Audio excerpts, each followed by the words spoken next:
So first, I pretty much should explain what a slip lead leash is.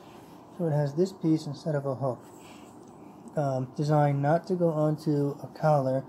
You're just going to slip this piece through, or lead it through, whatever you want to call it. And I'm going to do this one-handed, not work with a partner here, because I'm a loner. And then you just tighten it up like this. So what you have here is the faux dog, and as they slip their head out of a cage, you just put it around them. They normally give tension, but it's a stuffed animal, of course, so it's not going to do anything but stay there perfectly. And you can put it around it and walk them around. Thanks, Yorkie. And then in the next part, I'll explain how to improv if you don't have one. Because the animal shelter that I volunteered at in New York, they only had these little flimsy ones, and it wasn't good for the big dogs, so you kind of had to buy your own, and they're hard to come by. So what I wound up doing is just getting a regular leash, and I did an improv, which I'll show you. Hello there! So today I'm going to be showing you how to take one of these leashes, and you can see, regular for your big size dog, little, my little dog. I've taken her collar off for this experiment.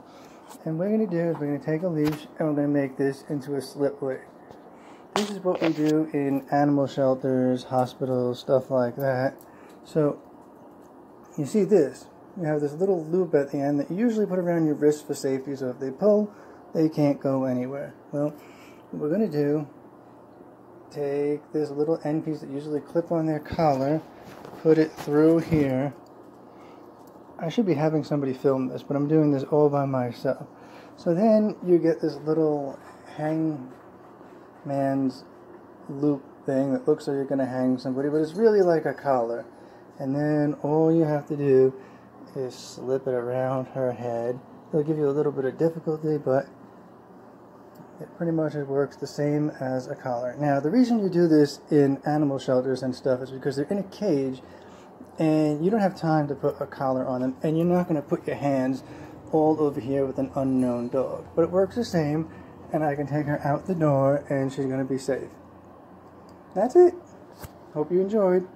So this is the bigger size one. That's a really long leash, which is fun for your bigger dogs because they get to run around and do stuff.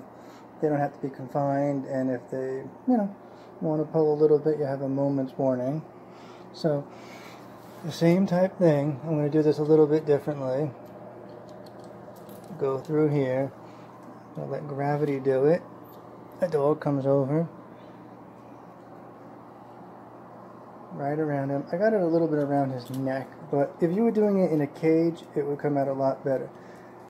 So in this last part, now that we've talked about this end, the slip for the head, we're going back to this side, which was originally our clip, but now it's going to be a handle. Unfortunately, this has this uncomfortable metal hook. So what we're going to do is just similar thing, take this, clip it on, and oh look, we have a homemade handle, which you can hold. You can put it around your wrist if you want. And it seems convenient because you can adjust it, but that's not really good because, and you'll see if sometimes it works, sometimes it doesn't. With this one, it tends to be a little tighter. Some tend to be a little slipperier. But what it can do is constrict you, and you don't want that. So what we're going to do is bring it back and measure around a comfortable place. What we're going to do at that point is I'm going to do the long side, so I don't have to undo this. It's a bit more tricky. So what I'm doing here is now I'll take this off and show you. And you could have taken that off first, but then you have to measure more carefully. So I'm just going to put a little knot, and you can see there's a little bit of light and airflow, so you can get it off if you want. But what we're going to do, and make sure you clip this on to the whatever bottom side you want to call it, and now you have a handle that's not going to come back and constrict you. It's a little loose, but it's for a demonstration, and not everybody wants it through here anyway, but that's how you make a handle, and that's the slip side, and you're good to go. Thank you for watching. Be sure to like and subscribe. I'll see you sometime when I think of another video.